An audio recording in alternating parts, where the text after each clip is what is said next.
Hello everybody, how you all doing? I hope you all are doing great and I am back with another super cool lesson.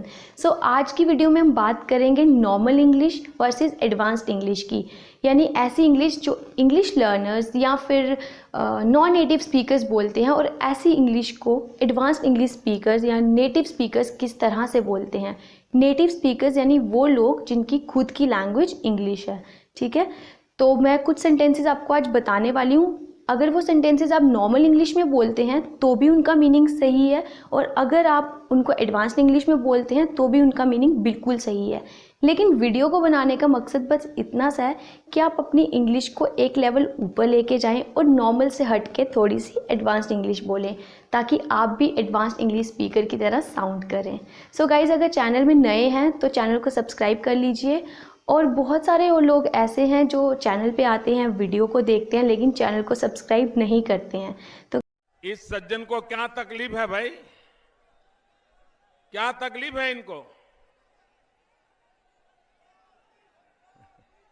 बहुत अच्छी अच्छी videos मैं आपके लिए लेके आने वाली हूँ, तो चैनल को सब्सक्राइब ज़रूर कर लें।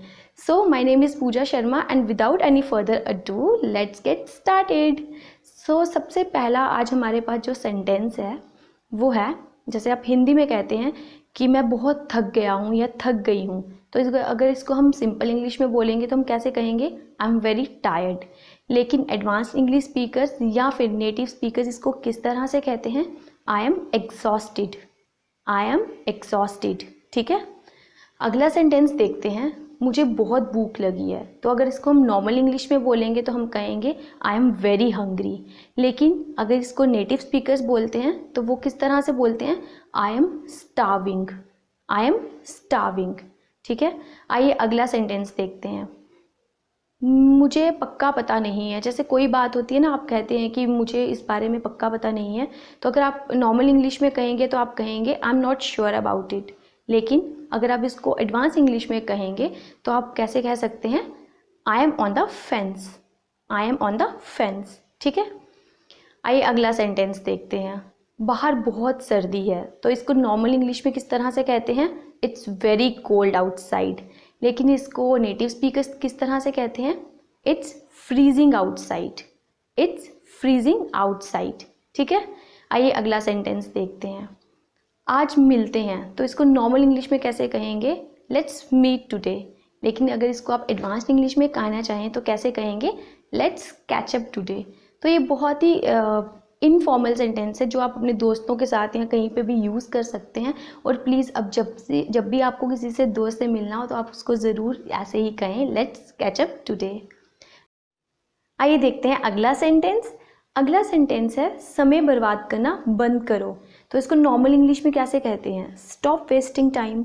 लेकिन अगर इसको हम एडवांस इंग्लिश में बोलें तो कैसे कहेंगे? Stop फैफिंग around.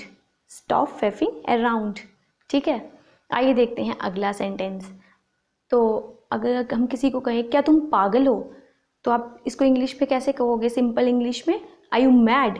लेकिन नेटिव स्पीकर्स इसको किस तरह से कहते हैं? Are you out of mind. Are you out of mind, ठीक है। ओके, तो अगला सेंटेंस देखते हैं। अगला सेंटेंस है, मैं बिल्कुल ठीक और अच्छा हूँ या स्वस्थ हूँ। तो आप इसको कैसे कहेंगे? I am fit and healthy. लेकिन इसको नेटिव स्पीकर्स किस तरह से कहते हैं? I am fit as a fiddle. I am fit as a fiddle. मैं तुम्हें बहुत पसंद करता हूँ। इसको आप सिंपल इंग्लिश में किस तरह कहते हैं? I like you a lot, है ना। लेकिन इसको नेटिव स्पीकर्स किस तरह से कहते हैं? I am so into you. I am so into you. इसे राज रखना, कोई बात आप किसी से कहते हो ना कि इस बात को राज रखना, किसी को बताना मत, तो उसको हम सिंपल इंग्लिश में कैसे कहते हैं? Keep it a secret. लेकिन अगर आप नेटिव स्पीकर्स को देखोगे तो वो किस तरह से इसको कहते हैं? Keep it under raps. Keep it under raps, ठीक है। तो ये कुछ सेंटेंसेस थे जो आज हमने देखे कि नॉर्मल इंग्लिश में आप कैसे कहते हो और नेटिव स्पीकर्स या एडवांस्ड इंग्लिश स्पीकर्स इसको किस तरह से कहते हैं। तो सेंटेंसेस सिर्फ सुनने ही नहीं हैं गाइस, इनको बोलना भी है। तो प्लीज़ आप इनकी ज़्यादा से ज़्यादा प्रैक्टिस करें। और अगर वीडियो अच्छी लगी हो तो वीडियो को लाइक करना, शेयर करना, चैनल को सब्सक्राइब करना और किसी ऐसे के साथ ज़रूर शेयर करो जिनको सच में इनको जानना है, जिनको सच में इसकी ज़रूरत है। तो गाइज मिलते हैं अगली वीडियो के साथ, तब तक के लिए keep learning, keep growing, keep practising. Till then bye bye. खत्म, bye bye, tata, goodbye, गया।